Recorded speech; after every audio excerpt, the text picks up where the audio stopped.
siapkan masa depan, tapi untuk saudara bisa menggapai masa depan tersebut, saudara perlu melangkah ke sana. Tuhan sertai saudara dalam perjalanan. Ada proses, pasti ada.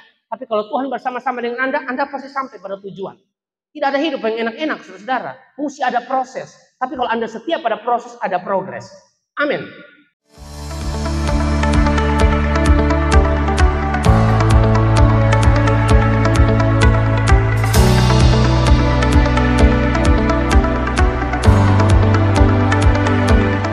Amsal 18 ayat 14 kita akan baca sama-sama, setelah itu baru kita duduk ya. Orang yang bersemangat dapat menanggung penderitaannya, tetapi siapa yang akan memulihkan semangat yang patah?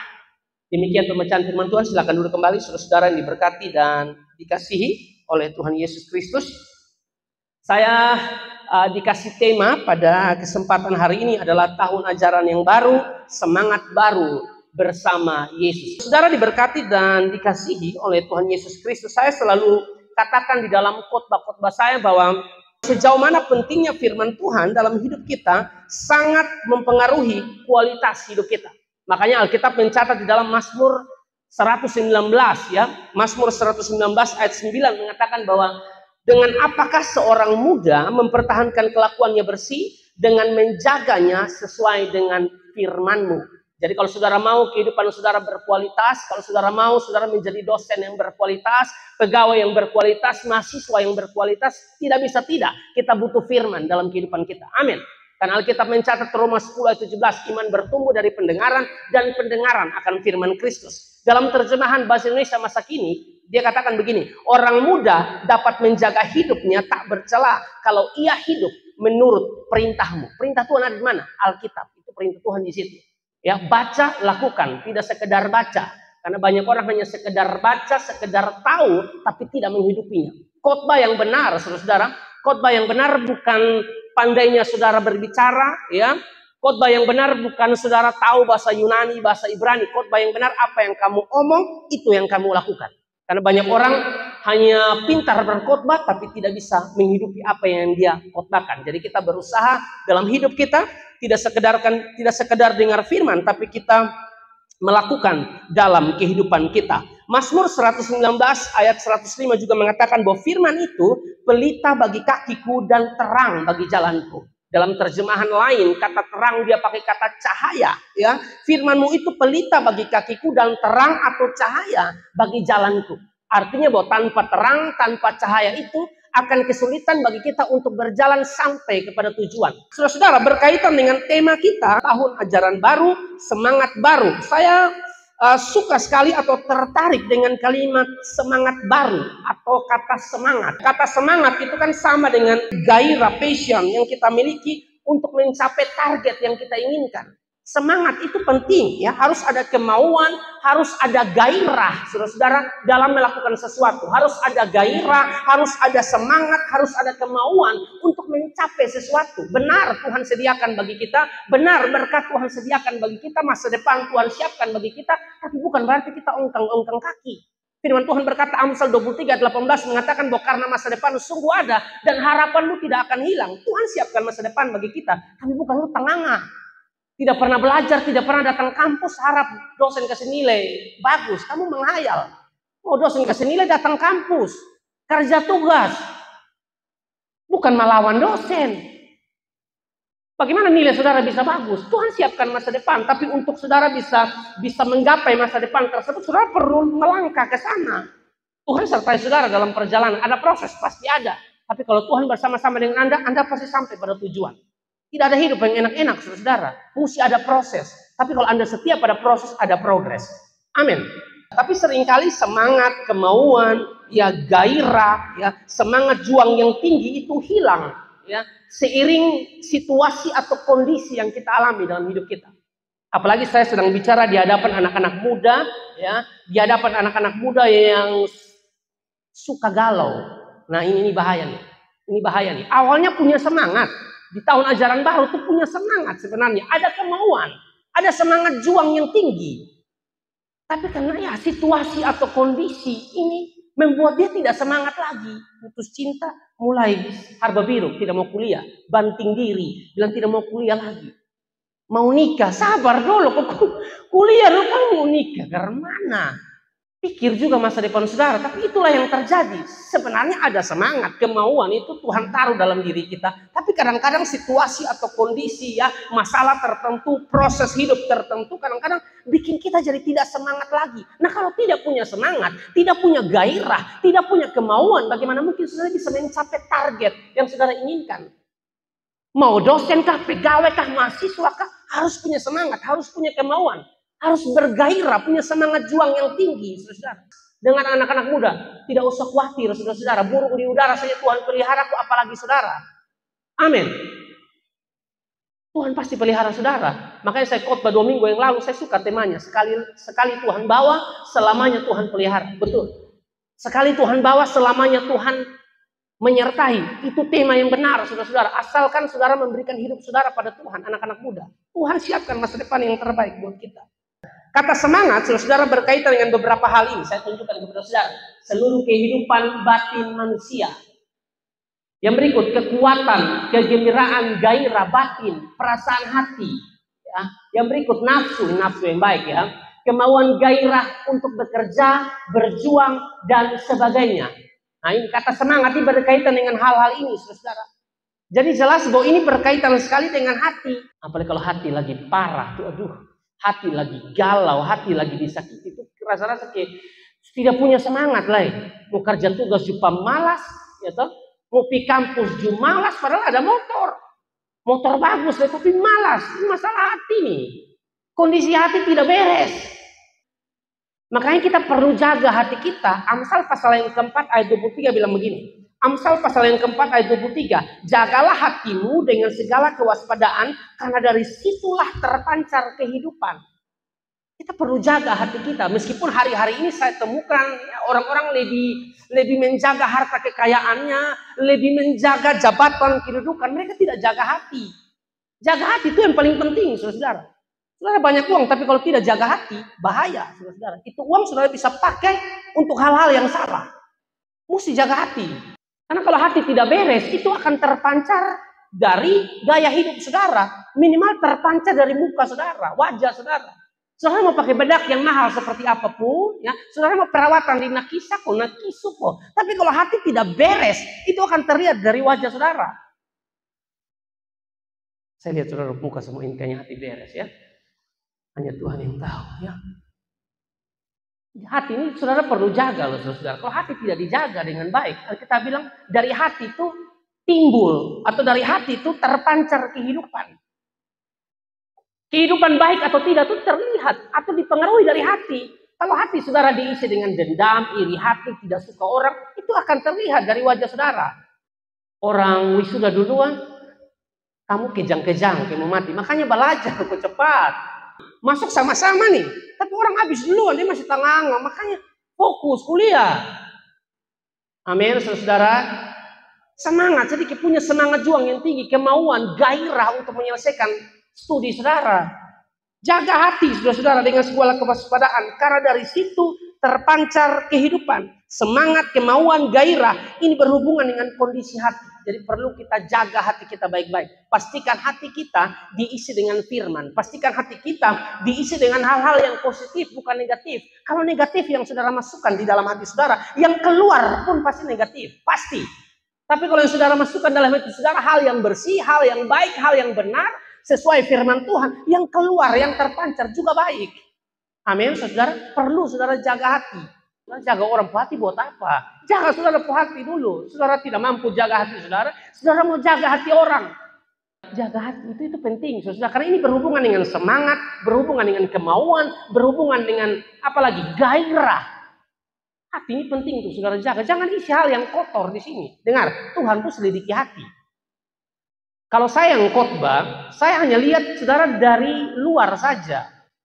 Saya mencoba untuk menilai saudara itu dari wajah. Saya tidak bisa lihat sampai dalam. Dosenmu juga tidak bisa lihat sampai dalam hati. Tidak bisa. Siapa yang bisa lihat sampai ke dalam hati? Ya Tuhan yang bisa lihat. Tuhan menyelidiki hati, saudara. Hati itu licik, saudara. Makanya perlu saudara minta Tuhan untuk ubahkan hati saudara. Makanya ada lagu yang ubah hatiku seperti hatimu, setulus salibmu. Makanya perlu perlu kita jaga hati kita, saudara-saudara. Hati itu mesti dijaga. Harus diisi dengan hal-hal yang benar. Kalau tidak, aduh, Alkitab bilang hati ini licik. Apalagi kita ini orang berdosa. Saudara lihat. Di Yeremia 17 ayat 9 dan ayat yang ke-10. Betapa liciknya hati. Lebih licik daripada segala sesuatu. Hatinya sudah membatu. Siapakah yang dapat mengetahuinya? Di muka dia omong lain. Di belakang dia omong lain. Di muka dia puji kamu. Wih, Kak, itu cantik. Jerawat soalnya ada. Pas saudara balik belakang. Jalan. Lalu dia bilang, dia tuh jerawat begitu banyak. Saudara jangan terlalu percaya, ada orang yang begitu. Di muka lain, di belakang lain. Karena memang di hati senderes. Nah, amin. Ini ada lebih gagal, baju bagus sih. Jalannya juga agak. Pas saudara balik, dia bilang, RB saja. Kok kenapa kok orang beli di RB? Kok orang beli di apa? Live. Fix. Itu apa yang salah, saya tanya. Tidak ada yang salah. Ini sudah lihat, betapa liciknya hati, lebih licik daripada segala sesuatu. Hatinya sudah membatu, siapakah yang dapat mengetahuinya? Ayat 10 bilang begini, aku Tuhan yang menyelidiki hati, yang menguji batin untuk memberi balasan kepada setiap orang setimpal dengan tingkah langkahnya, setimpal dengan hasil perbuatannya. Aku Tuhan yang menyelidiki hati, Tuhan yang selidiki hati. Saya tidak tahu, dosen tidak tahu, orang tua tidak tahu, sampai ke kedalaman hati. Dengar, Tuhan tahu. Saudara ada tidak suka dosen siapa? Dosen yang saudara tidak suka tidak tahu, betul tidak? Tapi Tuhan tahu. Apa sih yang ketemu rahasia dengan Tuhan? Kalau dengan kawan ketemu bisa berahasia, maka kalau dengan Tuhan tidak bisa. Segala sesuatu telanjang di mata Tuhan. Siapa yang bisa berahasia dengan Tuhan? Saudara tidak suka dengan dosen, kita suka dengan dosen. Saudara omong dalam hati, dosen pun tidak tahu, tapi Tuhan tahu.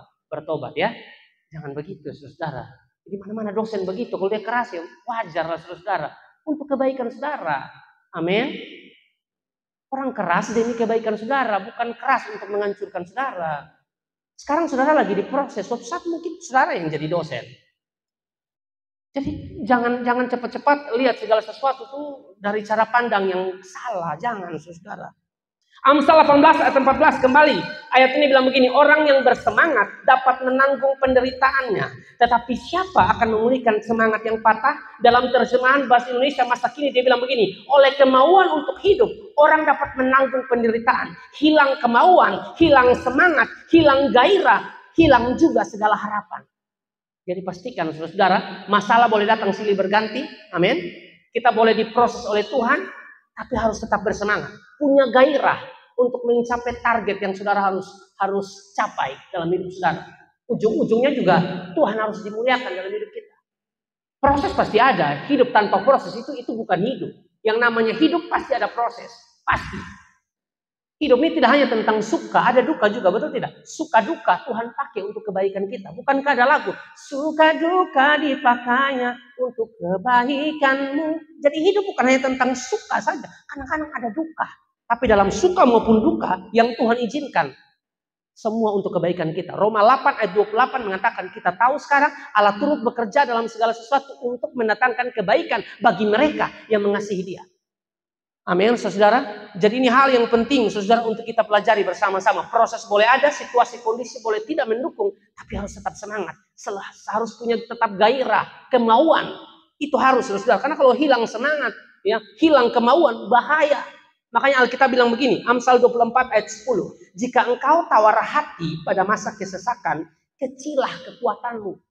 Kata kesesakan itu pasti selalu kita ada di sana. Tidak mungkin kan kita ada dalam situasi yang enak terus. Kadang-kadang Tuhan izinkan kita ada di dalam lembah kekelaman. Kadang-kadang Tuhan izinkan kita ada dalam situasi yang sulit. Proses-proses yang sulit yang kita hadapi dalam kehidupan kita. Ingat, jangan tawar hati. Kalau Dia izinkan kita ada dalam kesesakan, Dia Tuhan juga yang akan bertanggung jawab dalam kehidupan kita. Tidak ada masalah yang lebih besar dari Tuhan kita. Tuhan kita jauh lebih masalah daripada setiap masalah-masalah yang kita hadapi dalam kehidupan kita. Amin. Makanya ada lagu Siti Muhammad itu saya suka. Di dalam kesesakan, di dalam kemenangan, ku tahu Engkau selalu bersamaku. Tidak hanya dalam situasi yang enak saja Tuhan bersamamu, dalam kesesakan pun Tuhan bersama dengan kita. Jadi jangan tawar hati, karena kalau saudara sudah tawar hati, Alkitab bilang kecilah kekuatanmu. Tawar hati adalah ungkapan dalam bahasa Indonesia yang menunjukkan suatu keadaan yang pertama, tidak bersemangat. Apalagi, tidak ada kemauan lagi, hilang keberanian, kecewa, putus harapan. Makanya jangan tawar hati, saudara. Bahaya. Lalu bagaimana Kak supaya kau tetap kuat? Ya dekat dengan Tuhan. Karena sumber kekuatan kita ya Tuhan. Tidak bisa kekuatan kita, saudara. Kalau kita bersandar pada diri kita, aduh, tidak bisa, saudara. Kita ini manusia rapuna, manusia yang singkat umurnya. Alkitab bilang. Yakobus pasal yang keempat bilang, hidupmu itu seperti uap yang sebentar saja kelihatan lalu lenyap. Ada yang suka masak nasi, yang tahu masak nasi atau tahu masak nasi juga. Setelah kita terlalu semester sekarang, semester berapa sudah tahu masak nasi, masak air juga kering. Dia masak air sambil main game, panganga, menghayal. Manusia halu kok, karena masak air perhatikan. Ada yang masak air sampai kering. Minyaknya sampai habis. Dia hanya tenganga, sedih pikir. Apa kau bingung kawan bisa tusuk beda dari belakang? Kok sudah lah. Kok kamu juga? Memang dia bukan jodoh kamu. Tidak bisa dipaksakan. Amin. Mungkin saudara protes saya dan berkata, iya Kak, masalahnya saya itu sudah pacaran dengan dia tuh lama. Saya sudah pacaran dengan dia tuh dari SMA Kak. Sudah lama. Kamu sudah lama. Ya masalahnya bukan masalahnya bukan lama atau cepat. Masalahnya kehendak Tuhan. Saudara mau pacaran lama pun kalau bos, Bapak bilang tidak jadi, tidak jadi. Kamu hanya diizinkan jaga jodoh. Oh. Saudara paling tahu. Saudaranya diizinkan jaga jodoh orang. Itu bukan jodoh kamu. Amin. Karena ada yang begitu, tapi ada juga yang jadi. Saya ini jadi juga. Saya pacaran juga lama dengan istri saya. Itu kredit auto lunas. Habis mau karena mana? Ketemu nikah mas maka apa? Belum ada persiapan yang terlalu matang. Ya tidak selalu persiapan yang matang sekali. Yang paling tidak ada sedikit lah. Bukan hanya cinta, saudara makan, saudara pun cinta sudah. Perlu makan pagi, makan siang, makan malam. Amin. Jadi perlu ini juga. Uang bukan segalanya, tapi ini juga perlu. Saya tidak mau terlalu rohani. Saya tidak perlu uang, saya mau cari Tuhan.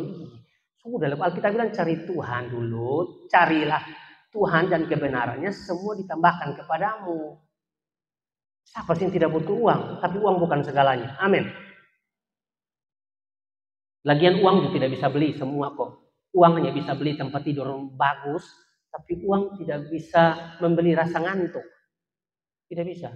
Karena itu berhubungan dengan rasa rasa nyaman, rasa aman di hati kita, saudara. Uang tidak bisa beli sukacita. Uang tidak bisa beli sukacita. Uang tidak bisa beli damai sejahtera. Tidak. Karena damai sejahtera, sukacita itu berhubungan dengan satu pribadi. Siapa? Yesus Kristus Tuhan.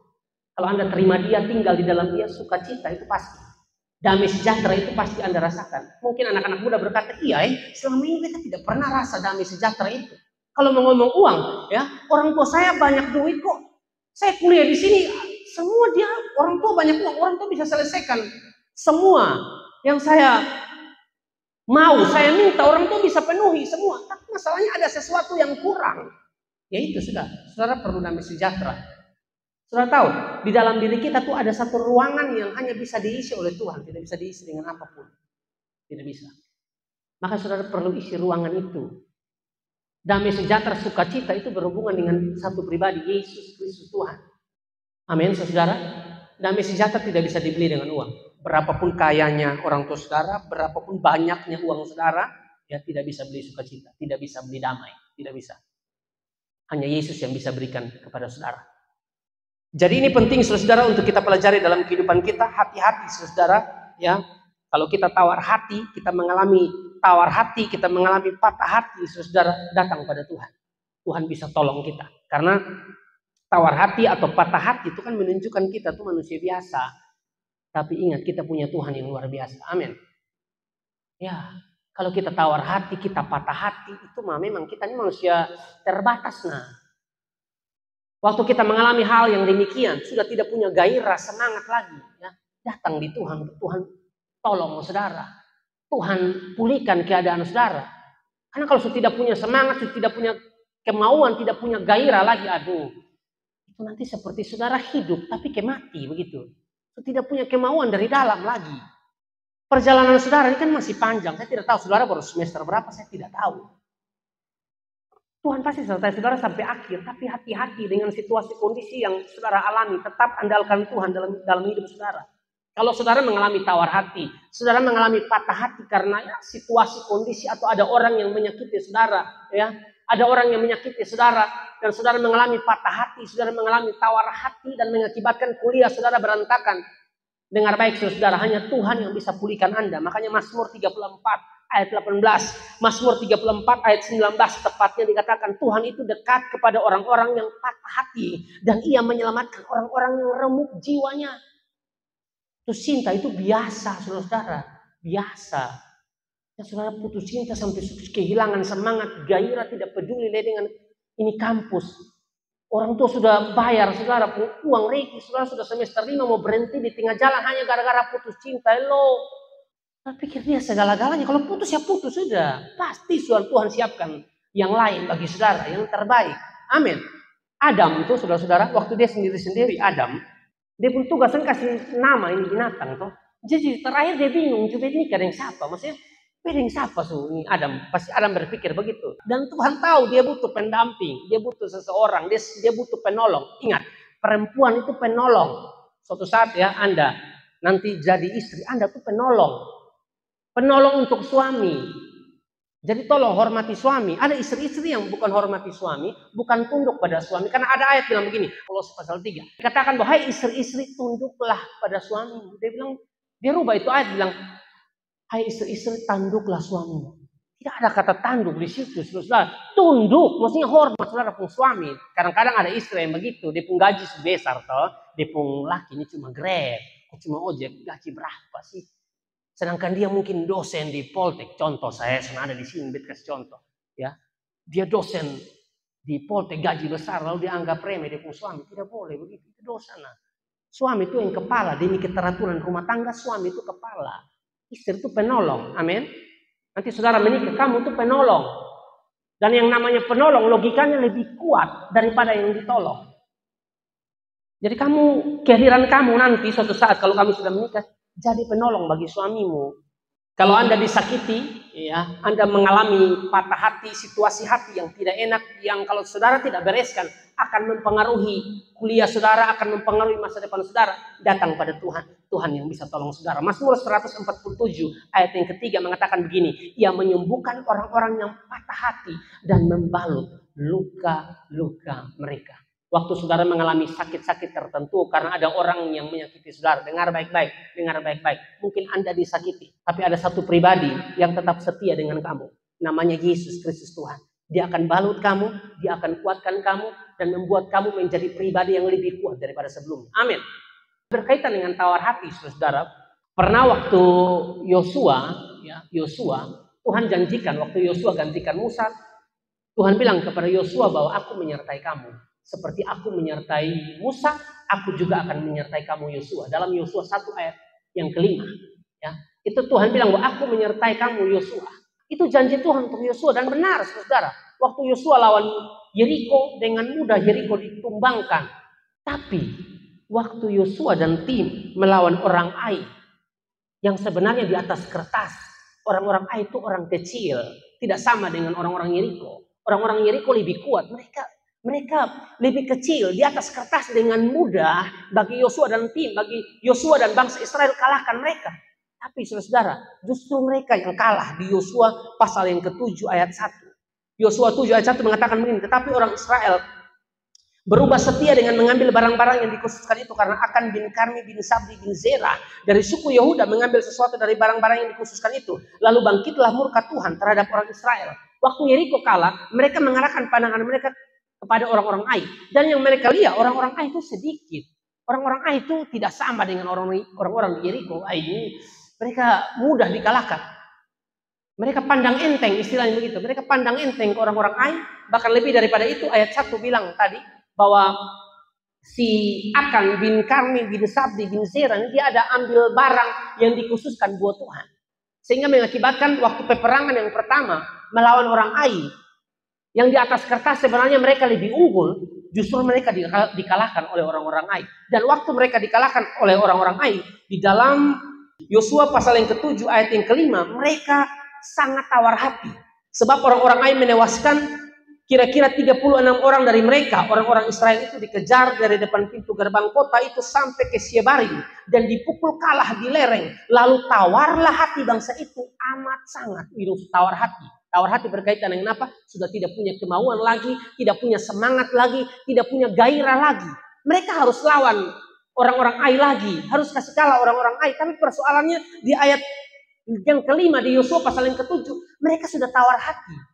Mereka sudah tidak punya kemauan ini, malas, bisa kalah lawan orang-orang Ai yang di atas kertas kami lebih kuat nih, karena memang ada kesalahan. Jadi memang kesalahan atau dosa itu harus dibereskan. Kalau tidak, nanti berbahaya bagi hidup kita, menghalangi banyak berkat buat kita. Dosa harus diselesaikan.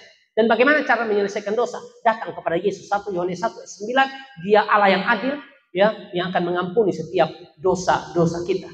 Dan pada akhirnya, saudara-saudara, Tuhan suruh mereka pergi di kesempatan yang pertama, di kesempatan yang kedua, mereka melawan orang-orang Ai. Tapi sebelum mereka melawan orang Ai, Tuhan kepada mereka dalam Yosua 8 ayat 1 bilang begini, kemudian berfirmanlah Tuhan kepada Yosua, janganlah takut dan janganlah tawar hati. Sebelum mereka melawan orang-orang Ai, Tuhan bilang jangan takut, dan yang berikut jangan tawar hati. Kamu pasti menang, kamu pasti bisa mengalahkan orang Ai, tapi ingat, jangan tawar hati. Semangat itu harus tetap ada. Kemauan itu harus ada, gerak harus ada, semangat itu harus tetap ada. Yosua nanti mengalami kegagalan, dan itu juga bisa menjadi pelajaran bagi kita. Semua kita ini pasti pernah mengalami kegagalan. Saya tidak tahu kegagalan apa, tapi pasti pernah mengalami kegagalan, saudara. Tapi dengar baik-baik, kegagalan yang pernah kamu alami tidak menghentikan langkah kamu untuk meraih masa depan kamu. Amin, saudara. Mari bangkit, Tuhan sertai saudara. Saudara pernah melakukan hal yang salah, ayo bangkit. Tuhan sertai saudara.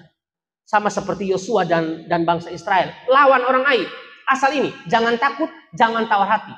Aku menyertai kamu. Dan benar, mereka mampu mengalahkan orang-orang Ai. Saudara, kita perlu jaga hati kita. Kalau tidak bahaya, saudara. Alkitab bilang begini, Amsal 15 ayat 13. Hati yang gembira membuat muka berseri-seri. Tetapi kepedihan hati mematahkan semangat.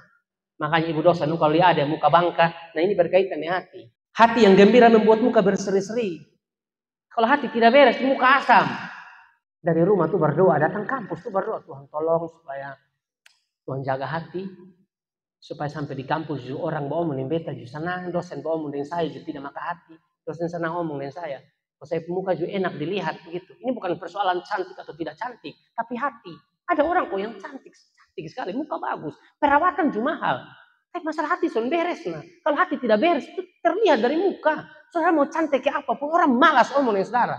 Hati yang gembira itu membuat muka berseri-seri. Tapi kepedihan hati mematahkan semangat. Anda kuliah di Poltek, itu ada dalam rancangan Tuhan. Anda bisa kuliah di Poltek, diajar oleh dosen tertentu, itu semua ada dalam rancangan Tuhan, saudara.